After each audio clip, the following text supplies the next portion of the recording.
Okay, now you see the Lenovo Yoga Smart Tab with a Google Assistant. So you have a all-in-one tablet, you have an entertainment tablet, and you have a smart home with a Google Assistant. So you have different possibilities to put it on. You can make the hang mode, or you can have a tilt mode.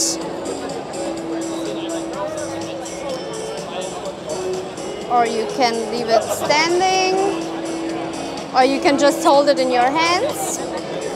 And yeah, it has 10-inch full high definition, and it has dual JBL speakers.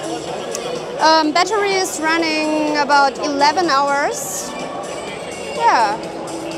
So you can make a digital photo frame of it, or you can just communicate and ask questions like Google, hey Google, what time is it? How's the weather today? Hey Google, play Spotify, things like this. So you get... And when you place it like this, it automatically goes into the ambient mode of Google Assistant. Yeah, you have to make the ambient mode. Yeah. At the moment here it's not possible, it's only a demo version, but inside we have an ambient mode model. So you can use it as a normal tablet, yes. Stuff, and when you put it like this on the counter, it is a smart. Then you have a smart home with ambient mode. Okay.